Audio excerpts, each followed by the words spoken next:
महलया टाढ़ी सोना चांदी नहीं चाहिए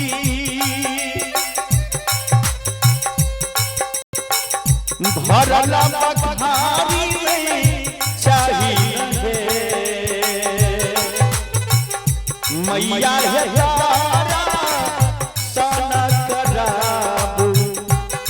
बरला लसे तीनों लोक धन्य भई है हिमालय धाम से गोकुल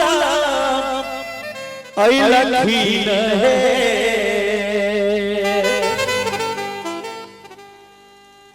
महादेव जोगी के रूप में हिमालय नगरी से कन्हैया जी के दर्शन करे के लिए वो जोगी भेष में आवे छथिन। बड़ा सुंदर एक गीत के हरे राम यादव जी लिखिन है। ललना रे जोगी पहुंचल नंद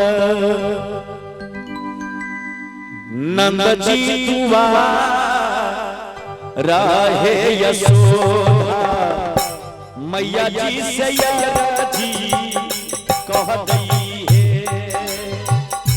ललना रे जोगी पहुंचल नंद जी के दुआर रहे यशोदा मैया जी से जी कह गई है।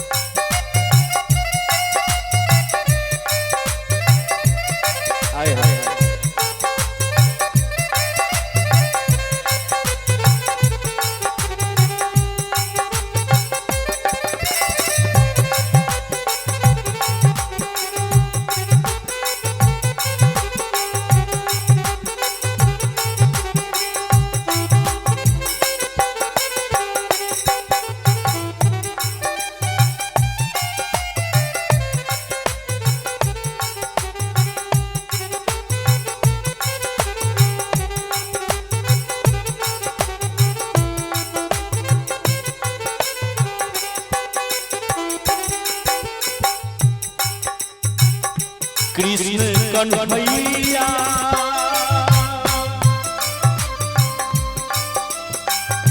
बंसी बजैया के देखाबू दरसो नहे कराबू दर्शन करैबे करू नहे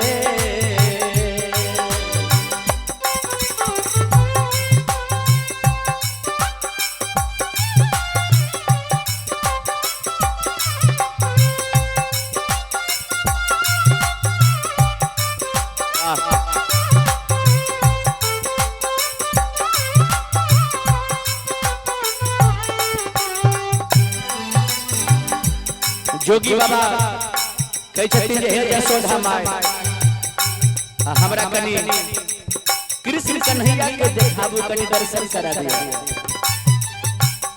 कृष्ण कन्हैया बंसी बजैया के देखाबू दर्शन करैबे करू ललना रे नीला से रे जगाबू नंद के लाल से धन्य धन्य जोगी हई है ललना रे नीला से रे जगाबू नंद के लाल से धन्य धन्य जोगी हई है।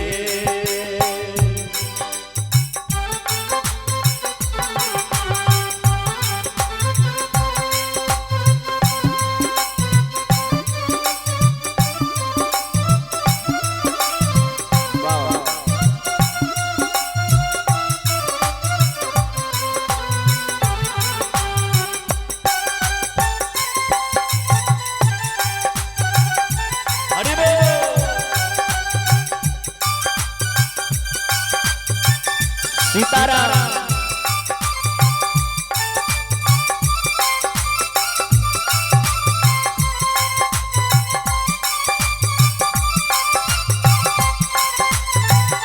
क्या बात है।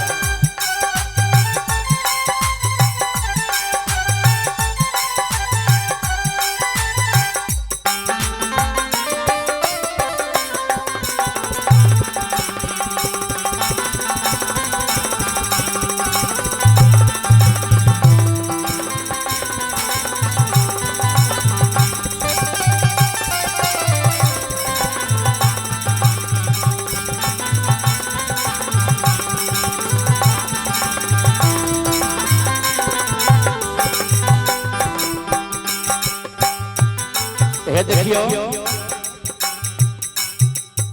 जसोधा मैया जोगी बाबा से कहे हो जोगी बाबा नटखट लाल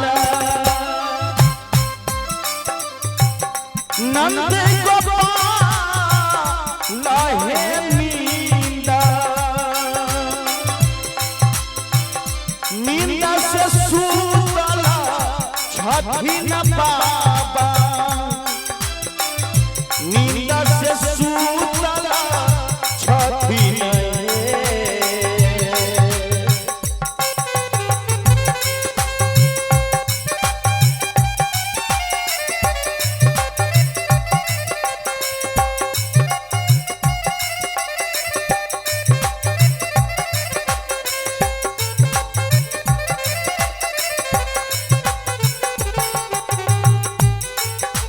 जे हे जोगी बाबा हमार बउआ नींद से सुतल निकल गया नटखट लाला नींद से सुतला छठी न बाबा नींद से सुतला छठी न हे ललना रे भीछा लियो बाबा बाबा महाराज चाहे यशोदा मैया यरजी कदई है ललना रे भीछा लियो बाबा बाबा महाराज चाहे यशोदा मैया यरजी कदई है।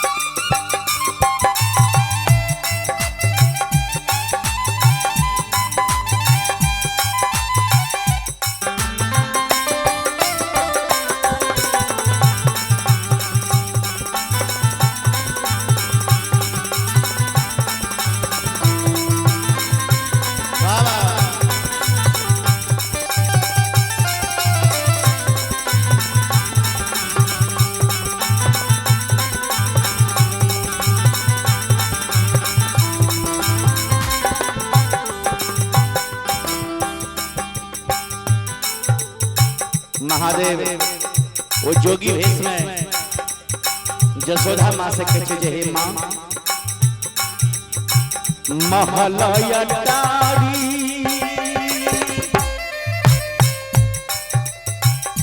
सोना चांदी नहीं चाहिए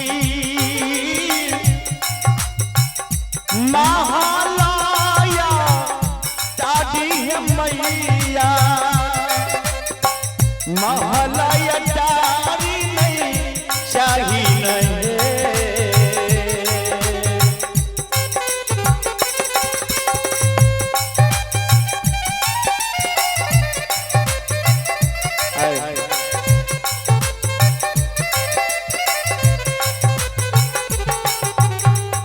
जे हे जसोधा माय अहाँ जे हमरा भिक्षा दै छी हमरा सोना चांदी नहीं चाहिए महला टारी नहीं चाहिए हमरा तो केवल कन्हैया जी के दर्शन चाहिए महलया टारी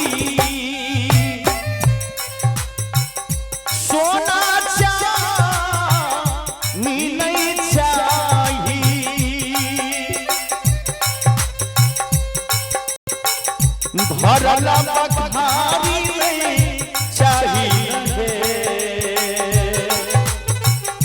मैया है तारा सना कराबू नटवरला लसे तीनों लोक धन्य भई है ललना रे तारा सन रे कराबू नटवरला लसे तीनों लोक धन्य भई है।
यशोदा मैया कहे छथिन गर्दन में सांप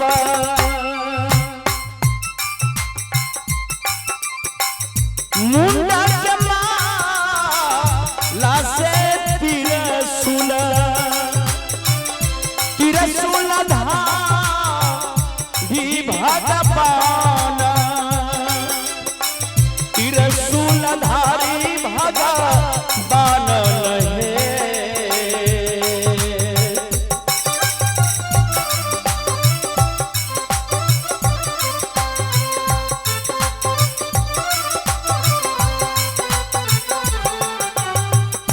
ललना रयांगा मेरे भूत प्रेत भूत से गोविंद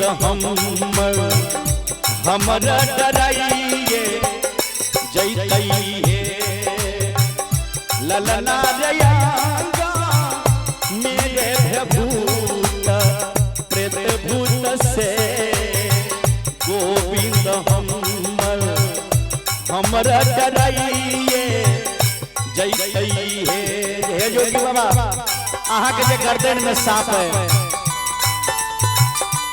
अंग में जे भूत लागल है हाथ में जे त्रिशूल है ऐसे हमर गोविंद डरे जेते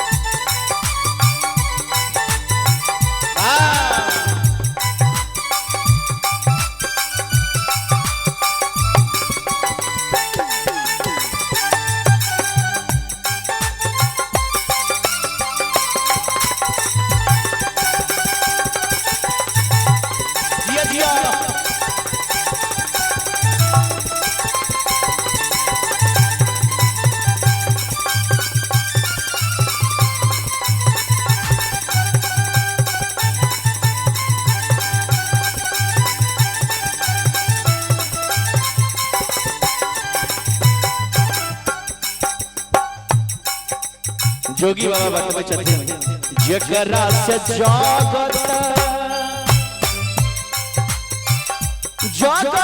डरै छै से हमरा से की डरतै नहीं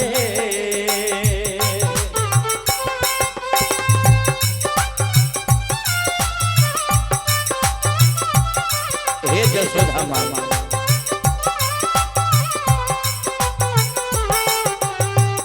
जकरा से तो जगत सारा दुनिया संसार डरे, वो हमरा से की डरे।